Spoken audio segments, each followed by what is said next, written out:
Hello students, so today we will see what are the important topics of physics for CBSE of class 12th, especially for 2021.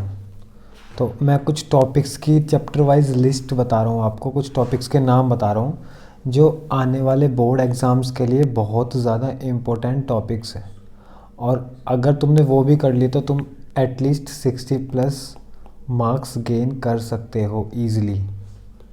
You know what 60+ out of 70 का होता है ना theory का exam, तो 70 में से 60+ आराम से गेन कर सकते हो, मतलब कि 90। अगर तुम्हारे 30 प्रैक्टिकल में आते हैं तो 60+30 90 marks out of 100, 90+ marks out of 100।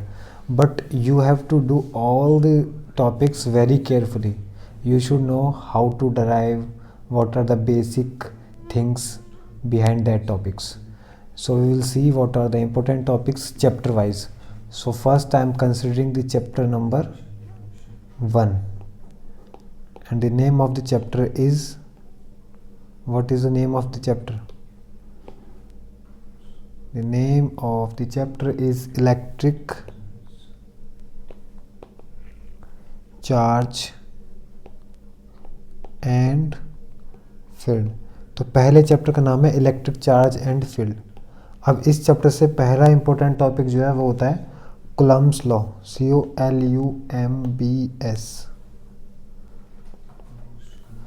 COLUMBS, Coulomb's law in vector form. Vector form में कूलम्ब्स लॉ क्या होता है, इसमें हम प्रूव करते हैं F12 is equal to minus का F21। ये कुछ हमारा बेस्ड है न्यूटन के थर्ड लॉ पे, है ना। न्यूटन का थर्ड लॉ ये कहता है ना कि every action has an equal and opposite reaction, तो ये उस पर बेस्ड है। F12 equal to F21, minus का माइनस साइन अपोजिट होता है ना, इसलिए माइनस का साइन आता है, ठीक है। And the second topic is electric field intensity, electric field intensity on equatorial line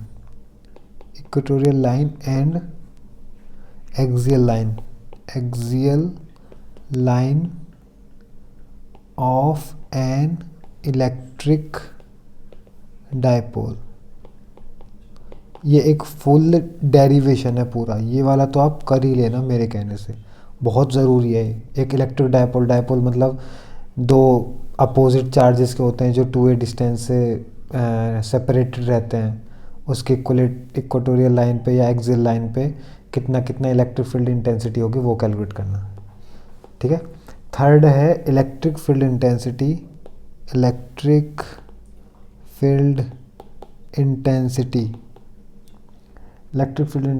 at various point due to a uniformly charged spherical shell। एक यूनिफॉर्मली चार्ज स्फेरिकल शेल है, उसकी वजह से वेरियस पॉइंट्स पे इलेक्ट्रिक फील्ड इंटेंसिटी कितनी होगी, तो एक ये इम्पोर्टेंट है, ठीक है। फोर्थ है हमारा electric field intensity due to the thin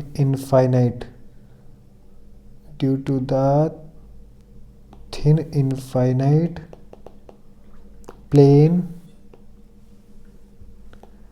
sheet of charge. एक मेरे पास प्लेन शीट ऑफ चार्ज है, इनफाइनाइट मतलब बहुत लंबी, उसकी वजह से इलेक्ट्रिक फील्ड इंटेंसिटी कितनी होगी। पांचवा है एप्लीकेशन ऑफ गॉस थ्योरम होता है ना इसमें, उसके एप्लीकेशंस क्या क्या हैं, ठीक है, कि हम गॉस थ्योरम के हेल्प से इलेक्ट्रिक फील्ड को कैसे कैलकुलेट कर सकते हैं, ये इसकी एप्लीकेशन है। तो पहले चैप्टर में से 5 टॉपिक्स हैं, बहुत ज़्यादा इम्पोर्टेंट है। अब हम चैप्टर नंबर 2 पे आते हैं, ठीक है। चैप्टर नंबर 2 का नाम क्या है? चैप्टर नंबर 2 का नाम है इलेक्ट्रोस्टैटिक पोटेंशियल एंड कैपेसिटेंस।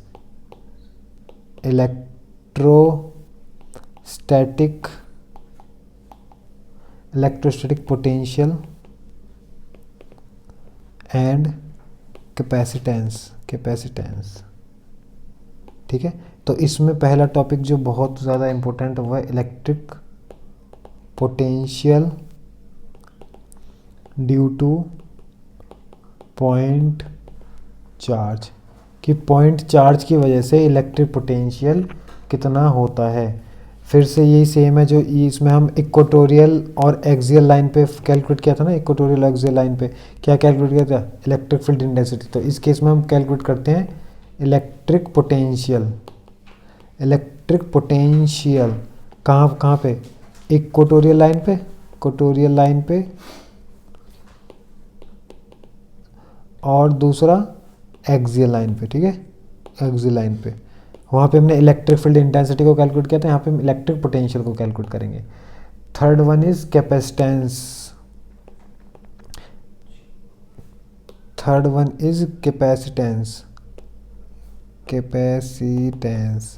किसका?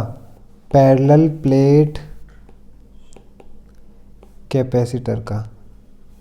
पैरेलल प्लेट कैपेसिटर का कैपेसिटेंस कितना होता है? उसका रिजल्ट आता है C=ε0A/d।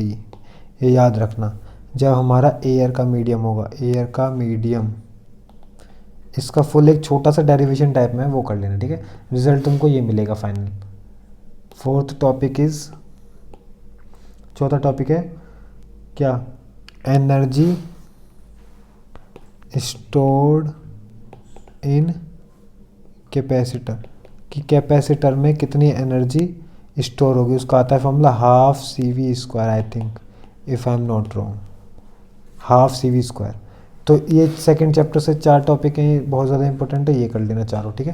पहले से 5 थे, सेकंड चैप्टर से 4। अब हमारा थर्ड चैप्टर है करंट इलेक्ट्रिसिटी।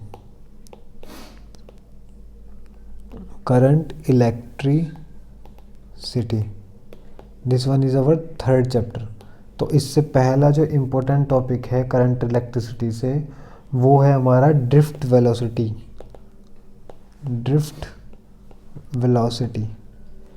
ठीक है। ड्रिफ्ट वेलोसिटी क्या होती है? उसका डेरिवेशन छोटा सा आता है, उसमें एक रिलेशन आता है I=NEAVD। VD हमारी ड्रिफ्ट वेलोसिटी है, ठीक है। ये एक छोटा सा रिलेशन है, ये इसमें ड्रिफ्ट वेलोसिटी के अंदर ही आता है, इसको कर लेना। ये वही होता है relation between current and and drift velocity के बीच का रिलेशन, ठीक है। Second one is combination of resistance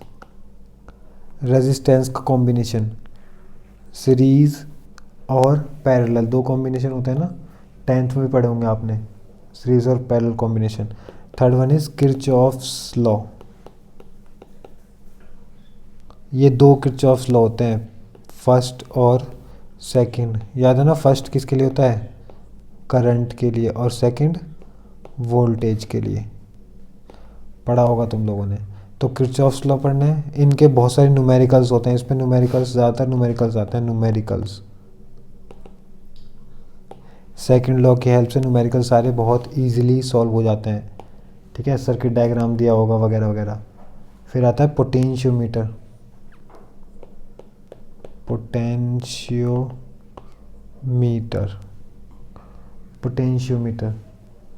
ठीक है। बस इसी चैप्टर से ये 4 टॉपिक ही इम्पोर्टेंट है। अब चैप्टर नंबर 4 का नाम क्या है? Magnetic effect of current and magnetism. Magnetic effect,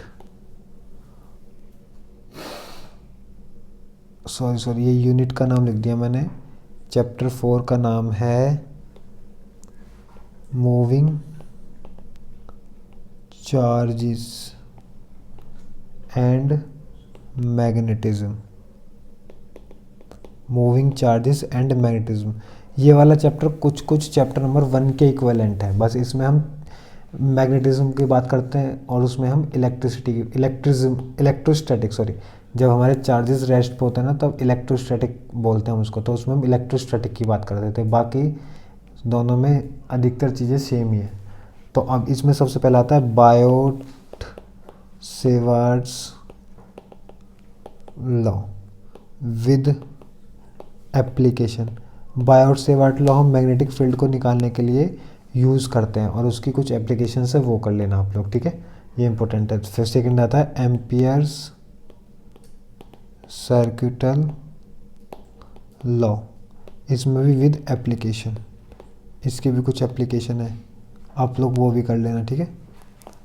third आता है हमारा force on a moving charge in magnetic field. MF का मतलब है मैग्नेटिक फील्ड। एक मूविंग चार्ज है, चार्ज मूव कर रहा है मैग्नेटिक फील्ड में, तो उस पर कितना फोर्स लगेगा वो फोर्स कैलकुलेट करते हैं। उसका फॉर्मूला मैं चलो लिख देता हूँ अभी। उसका फॉर्मूला आता है F इक्वल टू क्या था, ILB साइन थीटा। ये कंडक्टर के केस में था और उसके केस में होता था QVB sine theta, QVB sine theta charge के केस में, ठीक है। ये रिज़ल्ट आएगा फाइनल तुम्हारा, ये वाला रिज़ल्ट। और फिर है साइक्लोट्रॉन भी बहुत ज़्यादा इम्पोर्टेंट है, साइक्लोट्रॉन का डायग्राम वगैरह वगैरह, ठीक है। फिर आता है force on a conductor moving in magnetic field. एक करंट कैरिंग कंडक्टर है, उसमें करंट है कंडक्टर में, वो मूव कर रहा है एक मैग्नेटिक फील्ड में, ठीक है, moving in a magnetic field, तो उस पर कितना फोर्स लगेगा। 6 टॉपिक है तुम्हारा मूविंग कॉइल गैल्वेनोमीटर,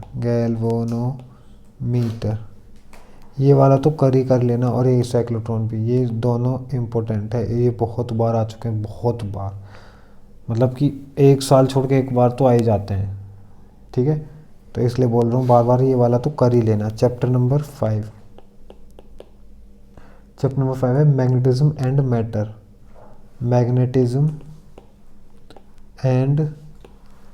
मैटर, ठीक है। इसमें से कौन कौन से टॉपिक इम्पोर्टेंट है, इसमें पहला टॉपिक है हमारा current loop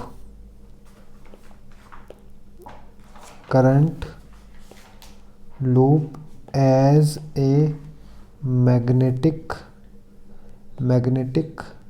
dipole, current loop magnetic dipole की तरह। और इसमें मैग्नेटिक डायपोल कैसे निकालते हैं, ये भी मैग्नेटिक डायपोल मूवमेंट, ठीक है, ये बहुत ज़्यादा इम्पोर्टेंट है। सेकंड है magnetic dipole movement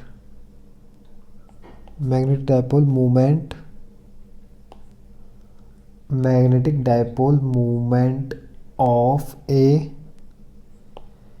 revolving electron. एक सेकंड में पेज ऐड कर लेता हूँ।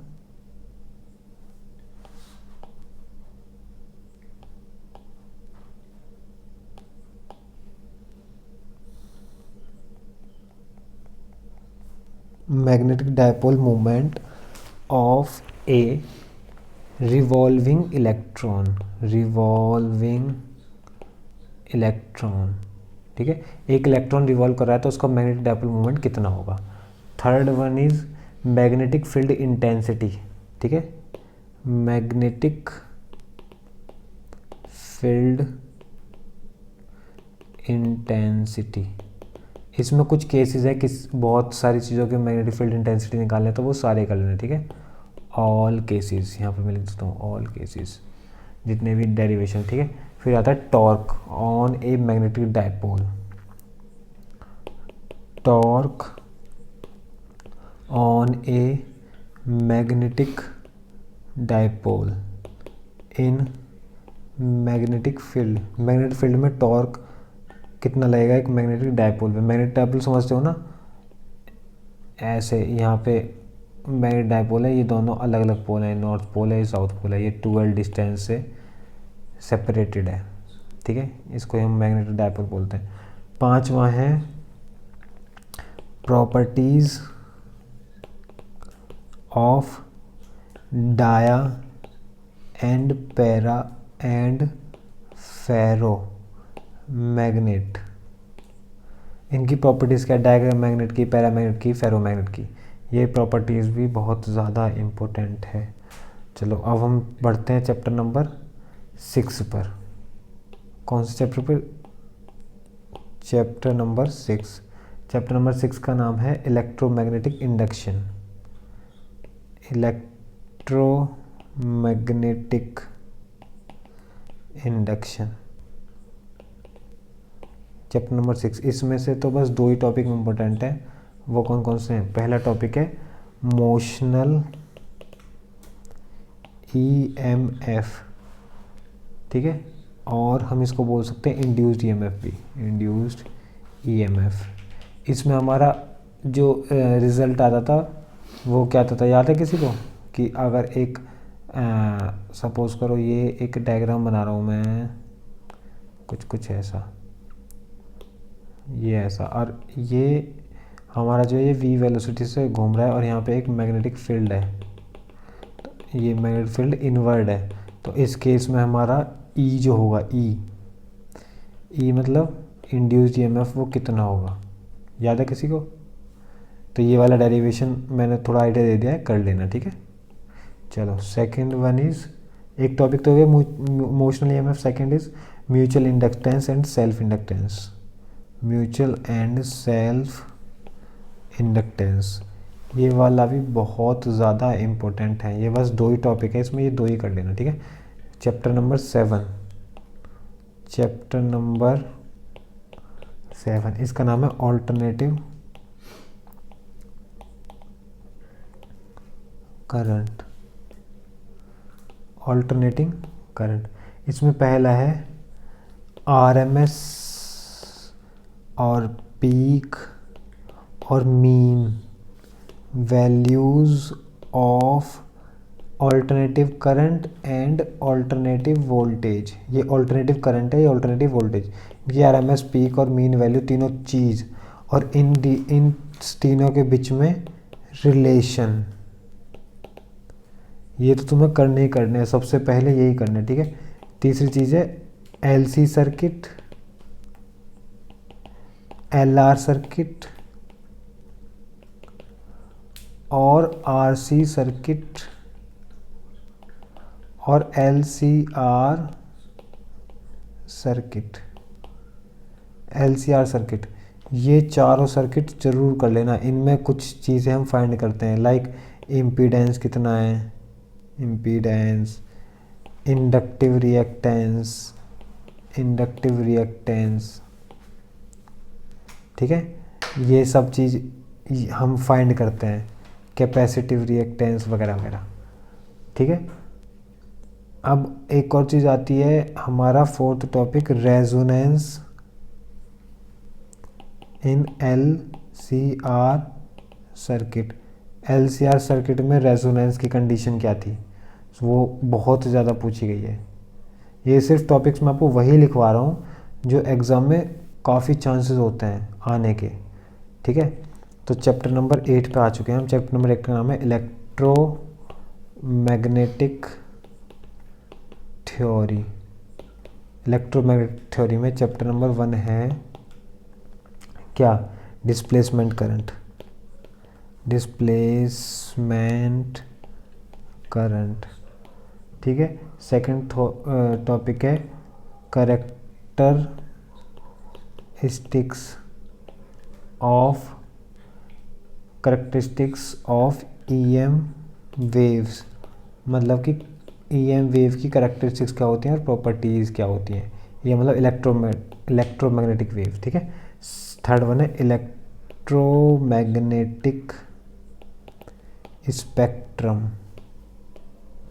वो एक स्पेक्ट्रम होता है, ऐसे यहाँ पे पूरा दिखाया गया है कि यहाँ पे विजिबल लाइट है, यूवी रेज, एक्सरेज, वो सब वगैरह वगैरह, इनकी वेवलेंथ से कंपेयर किया गया। वेवलेंथ मतलब लैम्डा है, ये कर लेना आसान है। ये तो छोटा सा चैप्टर है वैसे भी, ठीक है। चैप्टर नंबर कौन सा आ गया हमारा 9। चैप्टर नंबर 9 का नाम है रे ऑप्टिक्स, ठीक है। ये ऑप्टिक्स तो बहुत ही ज़्यादा इम्पोर्टेंट है, इम्पोर्टेंट 14 मार्क्स का तुम्हारा ऑप्टिक्स से आता है। रे और वेव दो चैप्टर हैं इसमें, एक रे ऑप्टिक्स और एक वेव ऑप्टिक्स। तो रे ऑप्टिक्स में कौन कौन से टॉपिक इम्पोर्टेंट है? पहला टॉपिक है total internal reflection, TIR, total internal reflection की कंडीशन क्या होती है वो ज़रूर करना, ठीक है। फिर है मिरर फॉर्मूला, फिर है लेंस मेकर फॉर्मूला, ठीक है। Mirror formula, lens maker formula. फिर आता है हमारा चौथा रिफ्लेक्शन एंड डिस्पर्जन, ये भी इम्पोर्टेंट है, ये भी कर लेना, ठीक है। फिर आता है पांचवा scattering of light, scattering of light, light कैसे स्कैटर्ड होती है, ठीक है।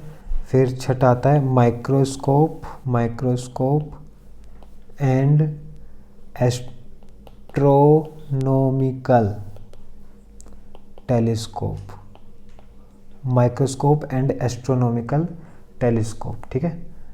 सातवां आता है प्रिज्म, प्रिज्म में रिफ्रैक्टिव इंडेक्स निकालते थे ना, फॉर्मूला था रिफ्रैक्टिव इंडेक्स निकालने का, तो वो प्रिज्म। ये 7 टॉपिक आप लोगों को रे ऑप्टिक्स में करने ही करने हैं। ये सातों के सातों टॉपिक बहुत ज़्यादा इम्पोर्टेंट है, एक भी मत छोड़ देना, ठीक है, इन सातों में से।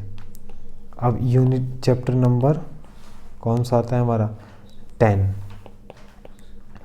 कौन सा है? Wave optics, chapter number 10 wave optics. इसमें पहला टॉपिक जो है most important topic, Young's double slit experiment, Young's double slit experiment. इसका डेरिवेशन, छोटा सा डेरिवेशन है और इसके थोड़े से न्यूमेरिकल्स होते हैं। इसको बोलते हैं हम, शॉर्ट फॉर्म में बोल सकते हैं YDSC, young double slit experiment. Second one is diffraction using single slit, ठीक है। तीसरी चीज़ है पोलराइजेशन, और एक टॉपिक और मिस हो गया था, इंटरफेरेंस, वो भी कर लेना, ठीक है। रे ऑप्टिक्स में इंटरफेरेंस, ये भी इम्पोर्टेंट है। तो इस वेव ऑप्टिक्स में सिर्फ तीनों टॉपिक इम्पोर्टेंट हैं, ये तीनों, ओके। अब हम बढ़ते हैं नेक्स्ट चैप्टर की तरफ, chapter number 11, that is dual nature of radiation. Chapter number 11, dual nature of radiation and matter, ठीक है। Dual nature of radiation and matter में पहला टॉपिक जो इम्पोर्टेंट है वो है ड्यूअल नेचर ऑफ रेडिएशन, ठीक है। सेकंड टॉपिक जो इम्पोर्टेंट है वो है photo electric effect, photo electric effect तो बहुत ही ज़्यादा इंपॉर्टेंट है, इसको तो छोड़ ही मत देना, ठीक है। थर्ड है Einstein photo electric equation, Einstein photo electric equation. एक आइंस्टाइन ने फोटो इलेक्ट्रिक इक्वेशन दी थी जिसमें हमने बताया था कि लाइट का जो होता है वो पार्टिकल नेचर होता है, जो डिफाइन करता है हमारा पार्टिकल नेचर ऑफ लाइट को, लाइट के पार्टिकल नेचर को डिफाइन करता है, ठीक है। तो चैप्टर 11 में से तीनों टॉपिक ही इम्पोर्टेंट हैं, इन तीनों को कर लोगे तो ही बहुत है, ठीक है। Chapter number 12, chapter number 12 atom में से जो पहला टॉपिक इम्पोर्टेंट है वो है हमारा alpha particle scattering experiment, alpha particle scattering experiment, alpha particle scattering experiment. Second topic is expression of radius, expression of radius. वो हाइड्रोजन एटम के लिए ना, हाइड्रोजन एटम के लिए हम रेडियस निकालते हैं कितनी है बोहर ऑर्बिट की, वो पढ़ोगे तो समझ आ जाएगा तुम्हें, है ना। ठीक है, फिर बोहर मॉडल, बोहर्स मॉडल, इसका एनर्जी लेवल, ठीक है। हाइड्रोजन स्पेक्ट्रम, वो डिफाइन करते थे n=1 स्पेक्ट्रम, n=1 के लिए, n=2 के लिए स्पेक्ट्रम था पूरा, ठीक है। तो अब ये चैप्टर में से सिर्फ ये 3 ही टॉपिक इंपॉर्टेंट है, ये तीनों कर लेना। चैप्टर नंबर 14, नहीं 14 तो हो गया ना, सॉरी ये चैप्टर नंबर 12 था, एटम चैप्टर नंबर 12, और ये चैप्टर नंबर 13 है न्यूक्लियाई। चैप्टर नंबर 13 न्यूक्लियाई में से जो पहला टॉपिक इम्पोर्टेंट है वो तो वर्ल्ड फेमस इक्वेशन है n=n0e⁻⁻t, है ना। ये वाली तो इक्वेशन इम्पोर्टेंट है, इसको तो कर ही कर लेना ज़रूर। दूसरी है mass defect, mass defect, and the third one is binding energy, binding energy पर, बाइंडिंग एनर्जी पर न्यूक्लियन। बाइंडिंग एनर्जी क्या होती थी याद है किसी को? ये कर लेना, ये भी इम्पोर्टेंट है, ये तो आगे तक तुम्हारे काम आएगी जब जब तक तुम पढ़ोगे, बहुत ज़्यादा इम्पोर्टेंट है। सॉलिड स्टेट फिजिक्स में सबसे ज़्यादा यही आती है। फोर्थ है न्यूक्लियर फिजन एंड फ्यूज़न, ये फ्यूज़न रिएक्शन कौन सी होती है, फ्यूज़न रिएक्शन कौन सी होती है, ये सब चीज़, ठीक है। तो अब हमारा चैप्टर नंबर 14 है, क्या नाम है, इलेक्ट्रॉनिक डिवाइसेस, इलेक्ट्रॉनिक डिवाइसेस, ठीक है। ये कौन सा है हमारा चैप्टर नंबर 14। ये चैप्टर मेरा पर्सनली इंटरेस्टिंग मतलब फेवरेट है मेरा ये वाला चैप्टर, इजी है बहुत। P type N type semi, इसको हम बोलते हैं सेमीकंडक्टर, इसका दूसरा नाम है सेमीकंडक्टर। सबसे इजी चैप्टर लगता है मेरे को, बाकी अपनी अपनी चॉइस है, ठीक है। तो इसमें पहला टॉपिक जो आता है सेमीकंडक्टर में वो होता है energy band diagram, energy band diagram, energy band diagram, ठीक है। सेकंड टॉपिक जो इस चैप्टर में इम्पोर्टेंट है वो है डायोड, मतलब कि PN junction diode with biasing, वो फॉरवर्ड बाइसिंग रिवर्स बाइसिंग करते हैं ना, तो ये डायोड की विद बाइसिंग इम्पोर्टेंट है, ठीक है। थर्ड वन है डायोड एज रेक्टिफायर, डायोड को हम एक रेक्टिफायर की तरह कैसे यूज़ में ला सकते हैं। और बाकी फोर्थ है ट्रांजिस्टर, लेकिन ट्रांजिस्टर तुम्हारे सिलेबस में इस बार है नहीं, तो ट्रांजिस्टर को हटा सकते हैं हम।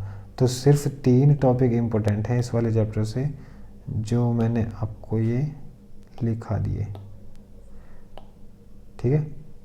3 टॉपिक बहुत ज़्यादा, और इनको पूरा डिटेल में पढ़ना है। पीएन जंक्शन डायोड क्या होता है, पी टाइप सेमीकंडक्टर क्या होता है, एन टाइप सेमीकंडक्टर क्या होता है, ठीक है। पी टाइप एन टाइप ये सेमीकंडक्टर क्या होते हैं, डायोड कैसे बनता है इनसे, डायोड को रेक्टिफायर की तरह कैसे यूज़ कर सकते हैं, बाइसिंग कैसे करते हैं पीएन जंक्शन डायोड की, वगैरह वगैरह। Intrinsic extrinsic semiconductor basic definition भी कर लेना याद से, ठीक है। तो ये चैप्टर नंबर 14 समझ आ गया सभी को, डायोड तक। और जो एक और चैप्टर शायद इसमें लास्ट में कम्युनिकेशन वाला, वो तो सारा कर ही लेना। नेक्स्ट चैप्टर नंबर 15 ऑल, उसमें ज़्यादा कुछ है नहीं, वैसे थोड़ा बहुत ही है। रिसीवर एंटीना वगैरह पढ़ते हैं उसमें, कैसे ट्रांसमीटर रिसीवर वगैरह वगैरह जो टाइप्स होते हैं ना, वो सब चीज़। तो ये कुछ टॉपिक्स हैं जो इम्पोर्टेंट थे, मैंने आपको लिखा दिए। और ये टॉपिक फिज़िक्स क्लास 12th 2021 के लिए बहुत ही ज़्यादा इम्पोर्टेंट है। अगर कोई बच्चा इनको भी कर लेता है बहुत अच्छे से तो वो 55 से 60 प्लस मार्क्स बहुत आराम से गेन कर सकता है आउट ऑफ 70। और अगर उसके 30 फुल आगे प्रैक्टिकल में तो 90 प्लस मार्क्स उसके आराम से आ जाएंगे। But the thing is you have to do all the topics very carefully, ठीक है, वेरी केयरफुली सारे टॉपिक्स को करना है अच्छे से डिटेल्ड में। बहुत इजी है, तो अपना टाइम टेबल बना सकते हो, एक दिन में एक चैप्टर का या जैसा आपका बेटर लगे। अगर किसी ने अभी तक भी कुछ नहीं किया है तो उसके पास भी बहुत चांस है कि वो ईज़िली कर सकता है, अभी भी उसके पास बहुत ज़्यादा टाइम है अवेलेबल। 1 मंथ और 1.5 मंथ शायद आई थिंक है। तो सबको करना है। ऑल द वेरी बेस्ट, आज से स्टार्ट कर लो। ओके।